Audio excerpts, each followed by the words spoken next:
Bonjour, bienvenue à l'émission Tout le monde parle de vous. Cette émission sera diffusée sur YouTube par la Réelle TV, la télévision de votre université. Je me présente, Zoé Dantini-Charette. En attendant que tout le monde se fasse beaux et belles pour cette cérémonie très spéciale, nous avons décidé de tâter le pouls un peu de l'atmosphère dans la salle en discutant avec quelques-uns de nos finissants. Sans plus tarder, notre invité numéro 1, Étienne Boulris, détenteur de baccalauréat en histoire et en communication publique. Comment on se sent avant une cérémonie comme celle-là? C'est toujours excitant parce que, en réalité, c'est la cerise sur le Sunday. Hein? Pendant 4 ans, on a travaillé comme des forcenés. Certains l'ont fait en 6 ans, d'autres en 2 ans. Mais c'est la dernière fois qu'on va voir certains de nos collègues de travail, de nos collègues de classe. Et c'est une façon de dire, on a réussi. C'est nous, les diplômés, c'est l'héritage qu'on nous a offert. Comment avez-vous trouvé votre cheminement à l'UQO? Pour moi, ça a été très important parce que c'est un cheminement que je désirais vraiment faire depuis des années et je l'ai fait à temps partiel, puis ça a été extraordinaire. Puis comment vous allez trouver ça, là, de tenir votre diplôme enfin là, dans vos mains? Qu'est-ce que vous appréhendez pour la cérémonie de la collation des grammes? Pour moi, ça va être vraiment un cadeau que je me suis offert, puis aujourd'hui, je reçois mon cadeau. Ça va être très agréable, je suis sûre. Bon, je suis fier parce que c'est un rêve que je caressais depuis plus de 10 ans. Donc, l'UQO m'a donné l'occasion de réaliser ce rêve, donc je suis vraiment fier, je suis vraiment content. Puis, en parlant de l'UQO, comment c'était l'ambiance là-bas? Est-ce que vous êtes investi dans certaines choses?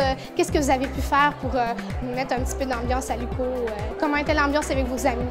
Moi, j'ai participé dans les débats, surtout quand il y avait les élections de comités pour créer les associations et tout ce qui peut contribuer à la vie de l'UQO, de l'université en général. Donc moi, j'étais là pour donner ma contribution. Comment c'était l'ambiance à l'UQO? Je dirais en fait que l'ambiance est vraiment avec la gang avec qui on était en éducation, on était une belle gang, puis on se soutenait, on s'aidait, on s'entraidait à travers les moments difficiles ou à travers les études qu'on faisait. Pourquoi pour vous c'est important de dire aux autres étudiants à l'université, aux gens qui vous ont aidés, de le mentionner comme ça dans un article? Bien, c'est comme si je veux laisser quelque chose. C'est comme si on m'avait donné ici depuis 2000 avec mes études, puis tout ça, ce partage de connaissances-là, puis que je peux pas comme partir avec ça. J'ai comme besoin de le partager aux autres. Ce goût du partage-là. Si un étudiant hésitait à venir ici, qu'est-ce que vous lui diriez là, que vous avez le plus aimé à l'université pour le convaincre de venir ici? Bien, j'ai eu la chance de visiter un peu les différents campus universitaires de la province. Puis si j'essaierais d'inviter les gens à venir étudier à l'UQO, je leur dirais qu'on a la chance d'œuvrer dans un petit milieu. C'est à peine 5000 étudiants là, à Gatineau-Saint-Jérôme. On a la chance de connaître davantage nos professeurs, nos chargés de cours. On peut être plus proche des gens. C'est un campus qui est plus près de la nature aussi. C'est très propre, c'est plus neuf. Beaucoup de jeunes professeurs qui viennent enseigner chez nous, particulièrement en relations industrielles. Donc, à cet égard-là, ça vaut vraiment la peine de venir étudier. Et puis, on a une diplomation, un diplôme qui va être reconnu quand même partout. On n'a pas besoin d'aller à Concordia pour ça. Là. Donc, non, ça vaut vraiment la peine. Puis, la région est quand même très agréable. Là. Donc, même les gens qui viennent d'un peu partout, là, tout le monde peut y trouver son compte. Un des gros défis à la maîtrise, je pense, c'est la conciliation travail, études, famille. Donc, on est en stage à temps plein, on était en cours à temps plein, on travaille à temps plein. Donc, mon plus gros défi, c'est d'avoir tout rentré ça dans mon horaire en 24 heures par jour. Puis, tu me disais tantôt quelque chose, une anecdote assez spéciale. Je crois que les professeurs ont assez à cœur votre réussite. Oui, en fait, les enseignants à l'UQO, ils nous connaissent. Donc, si on s'abstente ou ils trouvent qu'on a un comportement qui n'est pas comme habituel, ils peuvent nous appeler à la maison ou ils nous interceptent dans les corridors avec notre nom. Donc, on est très, très, très proche d'eux autres. Là. On me disait, entre autres, que je finirais jamais mon secondaire. Moi, je vous dirais bien aujourd'hui que j'aimerais bien trouver la personne qui me disait ça initialement pour lui montrer la tâche qu'en ce moment, j'ai un bac universitaire et je tente très bien de me rendre à la maîtrise. Et comment l'UQO vous a aidé pour ça?